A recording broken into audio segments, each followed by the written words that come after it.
అభివృద్ధి అంటే జీడిపి వృద్ధేనా? పరిశ్రమలు ఏర్పాటు చేసినప్పుడు ఉద్యోగ కల్పనలో వాళ్ళకి ఎలాంటి భద్రత కల్పించకుండా వాళ్ళు చచ్చిపోయినా కూడా బాధ్యత లేకుండా కంపెనీలు నిర్మించడమేనా?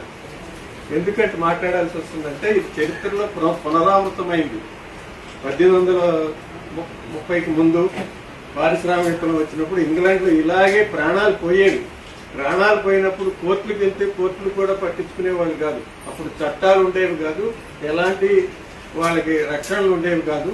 కోర్టులో ఇది కంపెనీ యాజమాన్య వైఫల్యం వల్ల ఈ ప్రమాదం జరిగిందని నిరూపించే అవకాశం ఉండేది కాదు. తర్వాత 1833లో మొదటిసారిగా ఫ్యాక్టరీ చట్టం వచ్చింది ఇంగ్లాండ్లో. ఆ తర్వాత నుంచి ఇందులో కూడా మనం గమనించాల్సింది ఏంటంటే ఈ మొత్తం కూడా కార్మికులకు రక్షణ అనేది ఉత్సవం వెనుక ఆ రక్షణలు అన్నీ కూడా వాళ్ళు రక్తం చిందించి సాధించుకున్నవే. ప్రతి చోట మరణం తర్వాతనే వాళ్ళకి కొన్ని వెసులుబాట్లు వచ్చినాయి. 8 గంటల పని దినం ఎందుకు వచ్చింది మనకి? 1896లో షికాగోలో హే మార్కెట్లో 6 కార్మికులు బలైతే అప్పుడు 8 గంటల పని దినం వచ్చింది. ఇప్పుడు 8 గంటల పని దినం ఎప్పుడో పోయింది, 12 గంటలు నడుస్తుంది. ఇప్పుడు తెలంగాణలో, ఆంధ్రప్రదేశ్, ఇండియా మొత్తం కూడా ఇప్పుడు 12 గంటలు అయిపోయింది. ఏంటి వెనక్కిపోతున్నాం మనం? ఇంత దుర్మార్గంగా చూపించి అసలు మన వ్యవస్థ సాటి మనుషుల పట్ల ఎలాంటి దృక్పథం చూపిస్తుంది? ఇంతమంది 54 మంది చచ్చిపోతే ఏం జరిగింది? తెలంగాణలో సమాజం ఏం చేసింది? చాలా చైతన్యవంతమైన సమాజం అని మనం గర్వపడుతూ ఉంటాం, కానీ జరిగిందా? మీకు ఒక ఉదాహరణ, ఎందుకంటే ఈ 54 మందిలో తెలంగాణకి చెందిన వాళ్ళు చాలా తక్కువ మంది ఉండటం వల్ల ఎవరు పట్టించుకోలేదు. మీకు మొన్ననే జరిగింది ఈ చిగాచి ప్రమాదం తర్వాత కనీసం 10 ప్రమాదాలు జరిగింది. అసలు అది ఎక్కడ లెక్కలు ఉండవు. మీకు ఏ ప్రమాదం ఎప్పుడు జరిగిందనే లెక్కలని స్టాటిస్టిక్సే దొరకవు మీకు. మొన్న వెలిమినేడ్ దగ్గర నాష్ ల్యాబొరేటరీస్ లో ప్రమాదం జరిగి 9 మంది గాయపడ్డారు. ఒక అతను బాలకృష్ణ అనే కుర్రాడు, 30 ఏళ్ల కుర్రాడు చనిపోయాడు. చనిపోతే అప్పుడు ఊళ్ళో తీవ్రమైన వ్యతిరేకత వస్తే పత్రికలో రాసిన దాని ప్రకారం అతనికి ₹1,50,00,000 పరిహారం ఇచ్చారన్నారు. అది వీడికి ఏంటి, పరిహారం ఎంత ఇవ్వాలి? పరిహారం ఎంత ఇవ్వాలి అనే దానికి ఒక పద్ధతి లేదు. ఇప్పుడు ఆంధ్రప్రదేశ్లో ఈ ప్రభుత్వం, ప్రస్తుతం ఉన్న ప్రభుత్వం అధికారంలోకి రాగానే కొద్ది రోజులకే ఆగస్టు 22వ తారీఖున పెద్ద ప్రమాదం జరిగింది. పేపర్ క్లౌడ్ ఎక్స్ప్లోజన్ అంటారు. లోపల కంపెనీ లోపలే పెద్ద పేలుడు జరిగి 17 మంది చచ్చిపోయారు, 39 మంది గాయపడ్డారు. గాయపడితే అప్పుడు ప్రభుత్వం వెంటనే ప్రకటించింది ₹1,00,00,000 నష్టపరిహారం ఉంది. గాయపడ్డ వాళ్ళకి 50 లక్షలు ఉంది. సో తక్కువ గాయపడ్డ వాళ్ళకి 25 లక్షలు ఉంది. అప్పుడు ఏమైంది? కలెక్టర్ కలెక్ట్ చేసుకుని ఆ చెక్కులన్నీ కలెక్ట్ చేసుకుని వితిన్ 1 వీక్ లోపల అందరి ఇళ్ళకి చేర్చారు. కలెక్టర్స్ ఆఫీస్ తీసుకెళ్లి వాళ్ళకి చేత అందజేసి ఆ చెక్కలు అందజేసి సంతకాలు తీసుకుని వచ్చారు. మరి ఇక్కడ ఈ ప్రభుత్వానికి ఏం రోగం? వీళ్ళకి అధికారం లేదా? అక్కడ సాధ్యమైంది, ఇక్కడ ఈ ప్రభుత్వానికి ఎందుకు కాదు? ఇక్కడ ఇంకొక దుర్మార్గం కూడా ఉంది. నిజంగా ప్రభుత్వం ఇవ్వాలనుకున్నదా? This is more pro business అనమాట ఈ ప్రభుత్వం. పైకేమో ప్రజాపాలన అని చెప్తారు. 1వ తారీఖునే ప్రమాదం 30వ తారీఖు ఉదయం జరిగింది. 1వ తారీఖు డేట్ తో ఒప్పందం చేసుకుని కంపెనీ 42 లక్షలు ఇచ్చిందన్న ఒప్పందాన్ని వాళ్ళ కౌంటర్ లో పెట్టారు చిగాచి వాళ్ళు. దాన్ని ప్రభుత్వం ప్రశ్నించలేదు, అధికారులు ప్రశ్నించలేదు. అసలు మీకు అంత తొందరగా 1వ తారీఖునే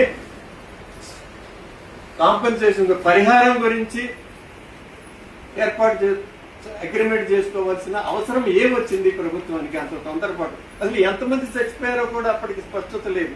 ప్రమాదం యొక్క తీవ్రత కూడా స్పష్టత కూడా లేదు. ఆ టైంలోనే పరిహారం గురించి ఎందుకు మీరు ఒక తీసుకోవాలి, సంతకాలు తీసుకోవాలి? ఇద్దరు ఎవరితో చేశారు? అసలు ఒప్పందం ఎవరితో జరిగిందనేది కూడా స్పష్టత లేదు. వాడు ఇచ్చిన దానిలో కంపెనీ ఆఫీసర్ల సంతకాలే ఉన్నాయి, కానీ వేరే వాళ్ళ సంతకాలు లేవు. ఓకే, లేనప్పుడు కోర్టు ప్రశ్నించాలి కదా, ప్రభుత్వం ప్రశ్నించాలి కదా. ఎవడో ప్రశ్నించట్లేదు. బట్ తర్వాత 2వ కౌంటర్ లో కూడా వాడు అదే వేశాడు, ఎవరో ప్రశ్నించట్లేదు.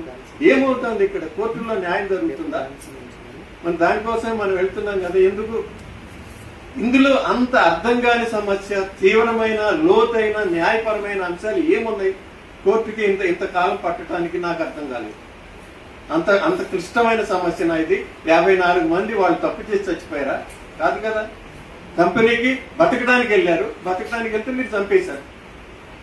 ఇంకా పైగా నీకెందుకు ఇదే ఎక్కువ అంటున్నారు. అంటే ఏంటంటే మన వ్యవస్థ అంతా దేని మీద నడుస్తుందంటే ప్రతి మనిషి ఒక విలువ కట్టి ఒక కమోడిటీగా తయారు చేసే వ్యక్తిని మిమ్మల్ని మీరు డిస్పోజబుల్, దీన్ని అందులో ఏమిటంటే రిస్క్ కాంపెన్సేషన్ అని ఒక పద్ధతి అనమాట. అంటే మనం వాళ్ళ మీద శ్రద్ధ పెట్టి చేసేదానికంటే వాడిని చంపేసేసి ఇన్ని డబ్బులు ఇచ్చి వదిలించుకుంటే మనకి చౌక కంపెనీకి అనేటువంటి ఆ బలమైన వాదన ఇంకా 21వ శతాబ్దంలో కూడా మన రాష్ట్రంలో కొనసాగుతుందంటే మన అందరూ సిగ్గుపడాల్సిన విషయం కాదు, ఒక సమాజంగా తలదించుకోవాల్సిన విషయం కాదు. అవునా కాదా? అదే పాశ్చాత్య సమాజాల్లో అవి ఎన్ని చేసినా కూడా సమాజం నిలబడి కార్మికులకు అండగా నిలబడి చట్టాలు తెచ్చింది. నాకు తెలిసినంత వరకు ప్రతిసారి రక్తం చిందించిన తర్వాతే, సమాజం రియాక్ట్ అయిన తర్వాతే చిన్న చిన్న మార్పులు వచ్చినాయి. ట్రయాంగిల్ వేస్ట్ కంపెనీలో 146 మంది ఆడపిల్లలు కుట్టు మిషన్లు చేసేవాళ్ళు, బట్టలు కుట్టేవాళ్ళు. వాళ్ళు 11వ అంతస్తులో పనిచేస్తూ బయట తలుపులు మూసి బాత్రూమ్లకు వెళ్లకుండా ఉన్నప్పుడు లోపల మంటలు జరిగితే వాళ్ళు కాలిపోయి దిక్కు లేక 11వ అంతస్తు నుంచి కింద దూకి చనిపోయారు చాలా మంది. అంత భయంకరమైన ఘటన జరిగిన తర్వాతే కొన్ని మార్పులు వచ్చినాయి. సినిమా హాల్లో మీరు చూస్తారా, తలుపులు వేస్తే తలుపులు బయటికి తెరుచుకుంటాయి కానీ లోపలికి తెచ్చుకో.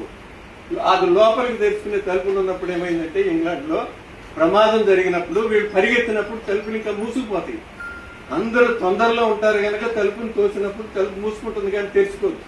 ఆ ప్రమాదం జరిగిన తర్వాతే ప్రతి హాల్కి మీరు తలుపులు బయటికి తెరుచుకునేట్టుగానే కట్టాలి అని చెప్పి నియమం వచ్చింది. అంటే ప్రతి దాని వెనుక ఎవరో ఒకరు ప్రాణం బలైతేనే వచ్చిన మార్పులు వచ్చినవి.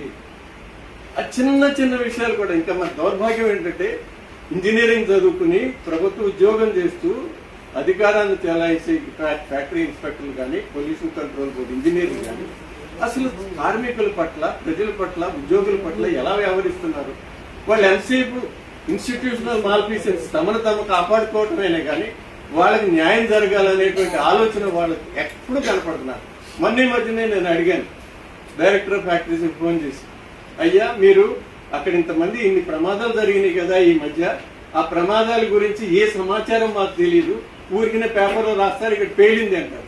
ఎందుకు పేలింది, ఏం చేస్తుండగా పేలింది, ఈ సమాచారం ఉండాలి కదా. ఒక కంపెనీలో మళ్ళీ ఇటువంటిది పునరావృతం కాకుండా ఉండాలి కదా. నేను అధ్యయనం చేసిన 2020 నుంచి చేసిన దానిలో ప్రతి చోట అదే ప్రమాదం పునరావృతం అవుతోంది. అంటే ఆ నాలెడ్జ్ వెళ్ళటం లేదు, దానికి సంబంధించి వెంటనే చర్యలు తీసుకోవట్లేదు. అదే పని చేసేవాళ్ళు ఇంకో కంపెనీలో మీరు ఇది చెయ్యొద్దు అని చెప్పి సర్క్యులర్ ఇవ్వటం లేదు. అది ఏమంటాడో తెలుసా, మేము కోర్టులో కేసులు వేస్తాం కదా, సమాచారం బయటకు ఇస్తే తర్వాత వాళ్ళు ఏదో ఇచ్చిన. అదేంటి, ఎక్కడైనా ప్రపంచంలో ఎక్కడ ప్రమాదం జరిగినా దాని సమాచారం మనకి దొరుకుతుంది. మా ఇంట్లో కూర్చొని ఇంటర్నెట్ మీద నేను కనెక్ట్ చేసుకోవచ్చు. కానీ మన దేశంలో, మన రాష్ట్రంలో జరిగేది ఏదో నాకు తెలియదు. ఎట్లా జరిగింది ఆ ప్రమాదం, ఏ రసాయన ప్రక్రియ చేసేటప్పుడు జరిగింది అంటే లేదు. పత్రికలు కూడా అడగు, పేలింది అంటారు, ఏదేదో రాసేస్తారు. ఎందుకంటే వాళ్ళు అడిగే వాళ్ళకి కూడా ఏం అడగాలో తెలియదు. సో ఇంత ధైర్యంగా ఉంటే దీనికోసం కూడా నేను ఒక ఉదాహరణ చెప్తాను. న్యూయార్క్ కు చెందినటువంటి ఒక పత్రిక యాజమాన్య, ఒక ఫౌండేషన్, వాళ్ళు 52 మంది వాలంటీర్స్ ని రిక్రూట్ చేసుకుని, ప్రొఫెషనల్స్ ని, అందులో క్రిస్టల్ ఈస్ట్ మ్యాన్ అనే ఒక ఉద్యమకారిణి కూడా ఉన్నది. ఆమె అచీవ్మెంట్స్ చాలా ఉన్నాయి. ఆడవాళ్ల ఓటు హక్కు దగ్గర నుంచి, సివిల్ లిబర్టీస్ దగ్గర నుంచి అన్నింటిలో ఆమె పాత్ర ఉన్నది.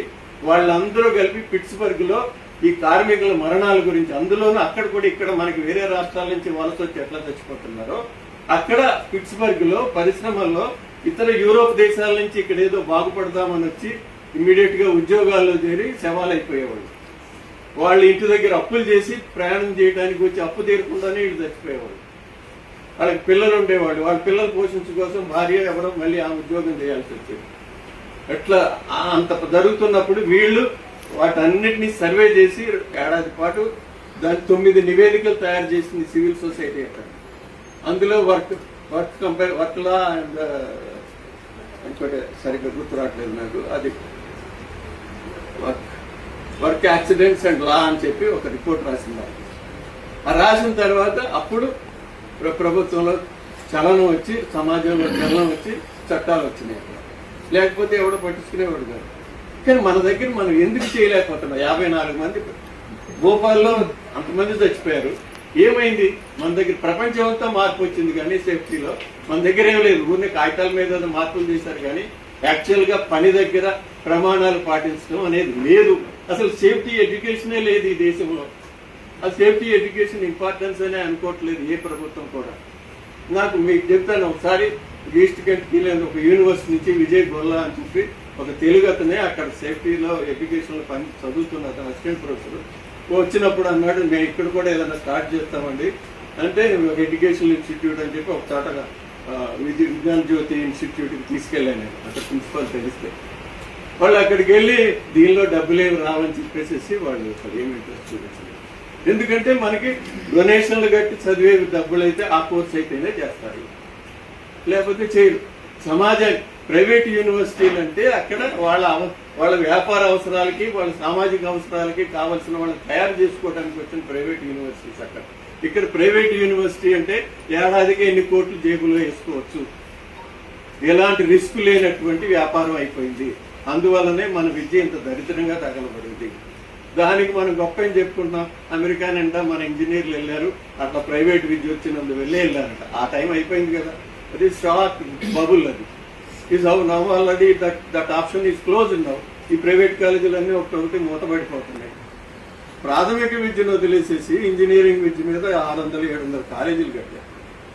సో ఇట్లా అసలు దీనికి కారణం నాకు అనిపించేది ఏంటంటే ఈ 54 మంది చచ్చిపోయిన కూడా ఇది వాళ్ళ వైఫల్యం కాదు, సామాజిక వైఫల్యం నుంచి, వ్యవస్థల వైఫల్యం నుంచి ఇన్ని మరణాలు జరుగుతున్నాయి. వ్యక్తుల వైఫల్యం కాదు, ప్రధానంగా వ్యవస్థలు వైఫల్యం అవుతున్నాయి. అందువల్లనే ఇన్ని మరణాలు జరుగుతున్నాయి. దీని నుంచి ఎలా కాపాడుకోవాలంటే సమాజం నుంచి పెద్ద ఎత్తున రియాక్షన్ లేకుండా ఇది ఆగదు, ఇది అసాధ్యము, ఎక్కడా జరగలేదు, ఇక్కడ అసలు జరగదు. ఇవాళ అందులో ఏమైపోయిందంటే క్యాపిటలిజం యొక్క చివరి దశలో ఉన్నాం మనం. ఇది ఖచ్చితంగా క్యాపిటలిజం కూలిపోవటం తప్పదనేది అందరికి, వాళ్ళకి తెలుసు, అందరికీ తెలుసు. ఈ అవసాన దశలో అది తీవ్రమైన దుర్మార్గాలకు వస్తుంది.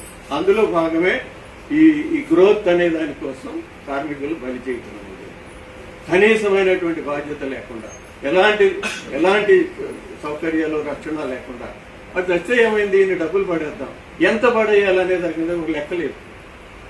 కానీ కొన్ని ఆంధ్రప్రదేశ్ లాంటి చోట ఏం చేస్తున్నారంటే వాళ్ళు ఏదో తప్పించుకోవడం కోసం కనీసం ఇన్ని డబ్బులు పక్కాగా ఇచ్చేసేసి వదిలించుకుంటున్నారు.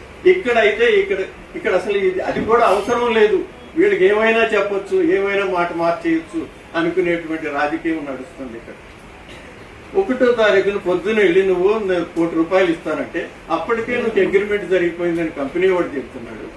మరి ఆ మరుసటి రోజునేమో ఎక్స్చేంజ్కి నేను ₹1 కోటి కమిట్మెంట్ ఇచ్చానని వాడు రాస్తున్నాడు. ఏమవుతుంది, ఎవరిని మోసం చేస్తున్నారు వీళ్ళంతా?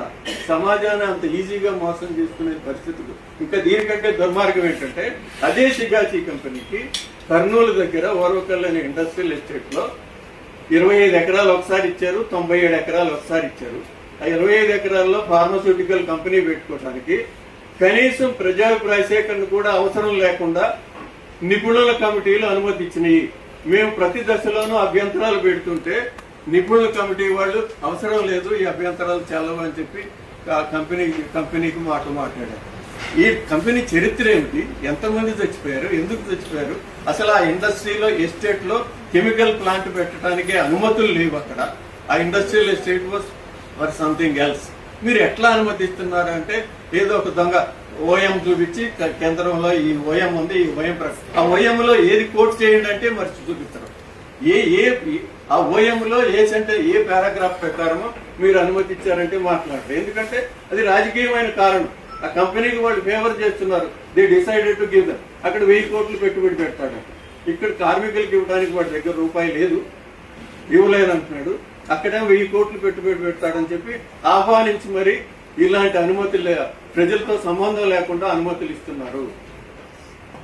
ఏమవుతుంది అసలు రాజ్యాంగం మనందరికీ జీవించే హక్కుని ఇచ్చిందా, ఇవ్వలేదా? ఆ జీవించే హక్కును కాపాడే బాధ్యత ఎవరిది, ప్రభుత్వందా కాదా?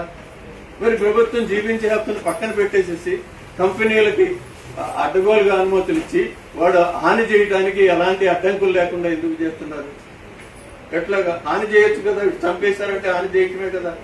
మరి జీవించే హక్కును పోయింది కదా, మరి ఆ జీవించే హక్కును మరి ఎందుకు కాపాడాల్సిన ప్రభుత్వం ఎట్లా ఎందుకు చేస్తుంది? దీన్ని ఎవరు అడగాలి, ఎవరు దానికి సమాధానం చెప్పాలి? ఎట్లా చేయగలుగుతున్నారు ఇంత దుర్మార్గంగా? ఇట్లా ఎన్నైనా ఉన్నాయి చెప్పుకోవడానికి, భయంకరమైన పరిస్థితులు ఉన్నాయి. ఇది ఎంతకాలం నడుస్తుందో నాకు అర్థం కావట్లేదు. ఈ ఎకనామిక్ లిబరలైజేషన్ అనేది ఈ పరుగు అసలు ప్రకృతి విలపిస్తోంది. ప్రకృతిలో మనకి లేదు, ఈ నాగరిక సమాజాన్ని నిలబెట్టగలిగినటువంటి కెపాసిటీ ప్రకృతి కోల్పోతోంది అనే విషయం ఎవరికి సైన్స్ లో ఉన్నాడికి కూడా అర్థం కావట్లేదు.